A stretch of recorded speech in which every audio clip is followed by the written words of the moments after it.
Triple Upload Sunday has returned. Yes, I hope you are looking forward to it, basically, and I do apologise for not getting a video out yesterday. I mean, what a mistake that was. Well, not really a mistake, but yeah, I said daily uploads would return, and quite simply, I could have got one out, but I'd have had to really sacrifice the triple upload Sunday. So I thought, do you know what, I'll give them triple upload Sunday instead. I'll make them wait and everything. So yeah, alright guys, and welcome to Season 5, Episode 12 of this AFC Wimbledon Manager Mode career. I'm going to kick off this episode with a squad report because no one's really asked for it. I mean, you can probably all understand that my players won't have actually improved that much because of where we are in the league, but I know people like to see it and like to see the attributes. So if you want to see attributes of certain players, then just pause it on that certain player, and obviously you can look through them. Me personally, I'm not bothered. I look at the start of the season, like at the end of the season. I take into consideration what they are and how to play them, basically. So yeah, I mean, one or two have improved.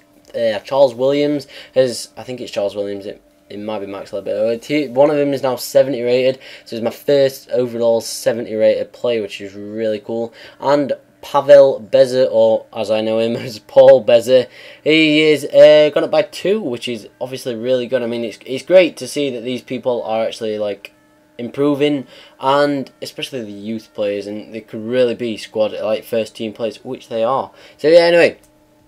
What was I going to say? Contracts. I've also extended one or two people's contracts. I know Paul Beza, he's got over it. He's got like a year left, but I still thought, hang on a minute, while he's improving, I'll get him onto a 5-year contract. So yeah, managed to do that, and he has now got 6 years on his contract, which is absolutely superb at £5 a week, which isn't too bad at all. So yeah, he's here to stay for the future, and we go on into the game against Portsmouth Pompey. As I know, it's such a shame to see that they are relegated this season. Although, bearing in mind, if Sheffield United don't go up, I have to admit, I absolutely love Portsmouth's ground. Fratton Park is just outstanding. I mean, I went last season, and it was just, even though we lost 1-0, it was an average game. It was one of the best away games we've had, like atmosphere, and Portsmouth fans are really great. I mean, like I remember we were singing one song, "You've Only Got One Song," so they changed the song. We sung 2 songs of it, and you know, it built up like that, and it was just brilliant. And yeah, anyway, moving on into the game, we took an early lead, which was great, 1-0 up. I can't remember who scored. It might have been Luke Moore, but they came straight back in the 31st minute with Luke Varney, and yeah, quite simply, it was awful defending. I had so much time, but I just decided to try and pass it out as soon as I could. Didn't work. I went straight to them, and they got level on terms. And before half time, we had another chance. Ryan Jackson laid it off to Luke Moore, and Luke Moore's shot was well saved by, I assume, Jamie Ashdown. I could be wrong. And then yeah, literally just before the break, they took a 2-1 lead after tramping it out with Dave Kitson. And I considered starting to sing what we sung last season of "Que Sera, Sera," whatever it will be. We're going to Shrewsbury. Yeah, which obviously got a round of applause from the Portsmouth fans, which was also absolutely amazing. So yeah, fair play to them. They were, you know, they were really nice fans, actually. I mean, a lot of football fans are really nice. I mean, football fans in general get a lot of stick. Like Swansea, when we were relegated, they beat us 4-0 last game of the season, and they like just applauded us off and everything. It was really nice. So yeah, I think it's a bit ridiculous all the stick that football fans get nowadays. But anyway, I'm properly sidetracked, and we did lose the game 2-1, and Charles Williams didn't extend his contract. I was gutted. His contract is running out at the end of the season, and he says he wants to move, which is really annoying. So I threw more money at him, and he said he wanted to stay. Typical footballer. Yeah, I offered him like a £7 a week contract, and he said, no, that's not enough. I want to move, I need to change my career. So I released 2 players, Shay Rue and Joe Sheringham, who just aren't going to make it at all. And I had more contract wage, so I threw that at him, and yeah, he accepted a £9.5 weekly wage on 4 years, so that's pretty decent. I'm thumbsing up right now because, yeah, that's great news to find out. So I've not really been commentating on the actual games this episode, so I'll because I quite enjoy commentating on the games. I mean, I know obviously everybody has different styles, and I play paying games just likes to, you know, talk to you guys a bit more than what I would as such, like not talk to you guys, you know what I mean, like talk about general stuff like I have been today. I like to commentate on the actual games, and then I like to tell you that I will start commentating now, because I'm telling you, that was a brilliant tackle, and they got a penalty kick. I mean, I was like, what? How is that a penalty kick? Come on, ref. I mean, to be fair, that's not a penalty kick, and if you can see in the top left, Sam Hatton has picked up an injury, but he's only out for 8 days, and Grant McCann put the ball over the bar. So yeah, I mean, fair enough. Missed the penalty, a bit stupid, but then they got forward again, and another great tackle, this time by Chris Bush. was apparently worthy of another penalty within like the space of 10 minutes, and he picked up a yellow card. I mean, first one, okay, maybe the referee makes a bad choice. Second one, you're really starting to push your luck now, you know. I mean, 2 great tackles, 2 penalty kicks, and this time Grant McCann did stick it away in the 82nd minute. So it was 3-0 and effectively game over, and they just came at us, and after that, and yeah, again, Gornell got into the box and gave it to Hume.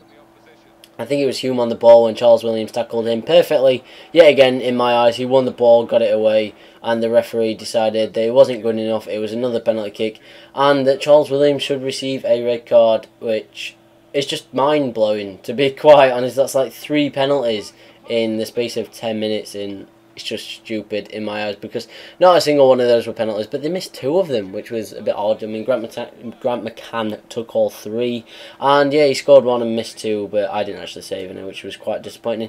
So the game did finish AFC Wimbledon 0, Peterborough United 3.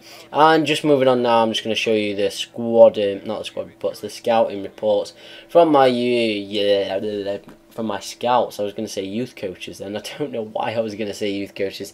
So yeah, I mean, I rejected all them 3. They're just not good enough at all.